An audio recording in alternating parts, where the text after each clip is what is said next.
গ্রামের নাম দেবলপুর। গ্রামের শেষে ছিল একটা ছোট্ট বাড়ি। সেই বাড়িতে থাকতো রবিন ও তার দাদু দিদা। রবিন ছোট থেকেই তার দাদু দিদার কাছে মানুষ হয়েছে। সে বাউল গানের খুব ভক্ত। গ্রামের যেখানেই বাউল গান হোক না কেন, সে সেখানেই যেত। তার তিন বন্ধু ছিল, তারাও তিনজনা বাউল গান গাইতো। তারা যেখানেই গান গাইতে যেত, রবিন তাদের পিছু পিছু সেখানেই যেত। একদিন সে তিনজনের গান শুনতে শুনতে হঠাৎ তার চোখে জল চলে আসে, কারণ সে বাউল গান খুব অনুভব করত মন দিয়ে। তার তিন বন্ধুর মধ্যে একজনা দেখতে পায় রবিন কাঁদছে। তখন সে বলে ওঠে, কিরে রবিন, কাঁদছিস নাকি ভাই? এই বলে তারা অট্টহাসিতে হাসতে লাগে। এতে রবিনের একটু রাগ হয়। সে সেখান থেকে উঠে চলে যায়। তারপর থেকে তাকে আর কোনো বাউল গানের আখড়ায় দেখা যায় না। আর তার বন্ধুরাও আর তেমন কোনো গুরুত্বও দেয় না। এরম ভাবে 5 বছর কেটে যায়। সেই গ্রামে বাউল গানের আখড়া আর হয় না সেরকম। তারা তিন বন্ধু মিলে যুক্তি করলো রবিনকে ফোন করবে। তাদের মধ্যে একজন বলে উঠলো, কিরে, এত রাগ করে গেছে, আর কি আমাদের ফোন তুলবে? আর এক বন্ধু বলে, তুই ফোনটা লাগিয়ে দেখ না, যদি কথা বলে। সে তখন ফোনটা লাগালো। ফোনটা রবি তুলে বলে, কি দাদা, ভালো আছো তো? এরা তিন বন্ধু তো অবাক হয়ে যায়। এরা ভাবে রবিন তাহলে আমাদের উপর রাগ করে নাই। রবিন বলে, দাদা, বাউল গান কেমন চলছে? তিন বন্ধুর মধ্যে একজন বলে ওঠে, এখানে তো আর বাউল গান হচ্ছে না। তোদের ওখানে বাউল গান হয় নাকি আর?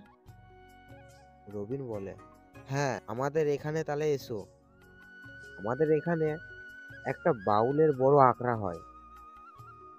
এই শুনে জিজ্ঞাসা করে, কবে হবে ভাই ওটা? রবিন বলে, কালকেই চলে আসো না দাদা, আর মাত্র একদিন পরে বাউলের আখড়া। তোমরা এসো, আমি তোমাদের জন্য রাস্তায় দাঁড়িয়ে থাকবো। এই বলে সে ফোন কেটে দিল। এরা তিন বন্ধু মিলে যুক্তি করলো কালকেই বেরোবে। পরের দিন সকালবেলায় তারা বেরিয়ে এলো। তারা মেঠো পথ দিয়ে হাঁটছিল প্রায় 5 ঘন্টা ধরে। তারা পথে যেতে যেতে সন্ধে নেমে গেল। তারা প্রায় রবিনের বাড়ির কাছেই চলে এসেছে। রাত তখন অনেক গভীর হয়ে গেছে। তারা হাঁটতে হাঁটতে দেখতে পেল দূরে কি একটা বাচ্চা কোলে নিয়ে পেরিয়ে যাচ্ছে। আর তার চোখ ছিল না, গর্তের মতো দুটো ফুটো ছিল। তাদের দিকে একবার দেখে সে চলে গেল। তারা তিন বন্ধু এক জায়গায় দাঁড়িয়ে ভয় পেয়ে গেল। তারা একভাবে কিছুক্ষণ দাঁড়িয়ে রইল সেই জায়গায়। তাদের মধ্যে একজন রবিনকে ফোন লাগালো। রবিন ফোনটা তুলেই বলে, হ্যাঁ দাদা, কত দূর আছো? একজন বলল, এই তো জঙ্গলের শেষ দিকে চলে এসেছি। তুই রাস্তায় দাঁড়া ভাই, না হলে আমরা তো আর চিনতে পারবো না। রবিন মিষ্টি সুরে বলে, আচ্ছা দাদা।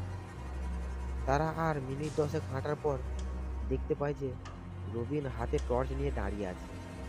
রবিনের কাছে গিয়ে তারা পৌঁছালো। রবিন তো খুব খুশি হয়ে ওঠে তাদেরকে একসঙ্গে দেখে। রবিন ঘরে নিয়ে যায় ও তার বন্ধুদের খেতে দেয়। খেতে খেতে তাদের মধ্যে একজন বলে উঠল, বুঝলি ভাই, রাস্তায় একটা অদ্ভুত ঘটনা ঘটে গেল। রবিন বলে, কি হয়েছে দাদা? তাদের মধ্যে একজন বলে, একটা বয়স্ক বুড়িকে দেখলাম একটা ছেলে কোলে জঙ্গল দিকে যাচ্ছে। তার চোখ বলতে কিছুই নেই, শুধু দুটো গর্ত। এদের পাশে তার বাবাও দাঁড়িয়েছিল। তার বাবা তখন বলে ওঠে, ওটা তো পুঁতি ডাইনি, জানি না আজ কার কপাল পুড়ল। এই বলে সে চুপ হয়ে গেল। তাদের মধ্যে একজন বলে উঠল, কপাল পুড়লো মানে কি হয়েছে ভাই? রবিন বলে ওঠে, দাদা, তোমরা আগে খেয়ে নাও না, আমি বলছি। সবাইকার খাওয়া হয়ে যাওয়ার পর বাউলের আখড়ায় বেরোলো। তাদের মধ্যে একজন বলে উঠল, আজকে আর ভালো লাগছে না, আমি আর বাউল দেখতে যাব না আজ। রবিন জোর করে, দাদা চলো না, খুব ভালো হয় আমাদের এখানে বাউল গানটা। তাকেও জোর করে নিয়ে যায় রবিন। রবিন তার সাথে একটা বন্ধু নিয়ে যায়। তারা 5 জন মিলে জঙ্গল দিকে যেতে আরম্ভ করলো। প্রায় 2-3 কিলোমিটার রাস্তা যাওয়ার পর একজন আর জিজ্ঞাসা করলো, কি রে ভাই, বাউল গানের আঁকড়া আর কতটা? রবিনের সাথে থাকা সেই গ্রামের বন্ধুটা হঠাৎ করে একটা বোতল বের করে আর বলে, কেউ খাবে তোমরা দাদা? এরা 3জন ক্লান্ত হয়ে যাওয়ার কারণে বলে না খেলেও খেতে হবে। তারা 4জন মিলে সেটা খায়, কিন্তু রবিন খায় না। ওই তোর পুঁতি ডাইনি নাকি বললি যে ভাই, সে কে আর কারই ওটা বাচ্চা? রবিন বলে, এই গ্রামে আগে এক জমিদার থাকতো, তার স্ত্রীকে এই পুঁতি ডাইনি বলে। তবে একদিন হয়েছিল কি, সেই জমিদারের ছেলে সন্তান হয়, আর সেই ছেলেটা কোনো এক জলাতঙ্ক রোগে মারা যায়। গ্রামের লোকজন বলে ওঠে তার স্ত্রীর নাকি নজর খারাপ। একথা শুনে জমিদার খুব রেগে গিয়ে তার স্ত্রীর চোখে গরম শিক ভরে দেয়, আর তার স্ত্রী সেখানেই মারা যায়। তার মাসখানেক পর থেকে কারো ঘরে বাচ্চা জন্ম নিলে সেই পুঁতি ডাইনি বাচ্চা চুরি করে নিয়ে চলে যায়। তাদের মধ্যে একজন বলে ওঠে, এই বাচ্চা চুরি হওয়ার থেকে কোনো উপায় নেই? রবিন বলে ওঠে, আছে তো, এই গ্রামের এক সাধু বলেছে সেই ডাইনিকে নাকি 3 জনাকার রক্ত খাওয়াতে হবে। 3 বন্ধুর মধ্যে একজনা বলে ওঠে, তাহলে তোরা এবার কি করবি? রবিন বলল, ওই জন্যই তো তোমাদের ডেকেছি দাদা। তাদের 3 বন্ধুর মাথায় যেন বাজ পড়ে।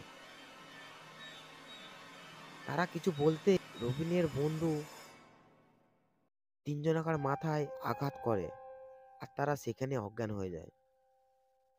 তারা মাটিতে পড়ে যায়। আর রবিন তখন মৃদু গলায় বলে, দাদা, সেদিনকে একটু বাউল গান শুনতে শুনতে কেঁদেছিলাম বলে তোমরা আমায় নিয়ে খুব রহস্য করেছিলে না? আমার না সেদিন খুব কষ্ট হয়েছিল। এই বলে রবিন ও তার বন্ধু তাদের জঙ্গলে ফেলে বাড়ির দিকে এগিয়ে যায়। আর হ্যাঁ বন্ধুরা, পার্ট 2 দেখার জন্য চ্যানেলটা সাবস্ক্রাইব করো।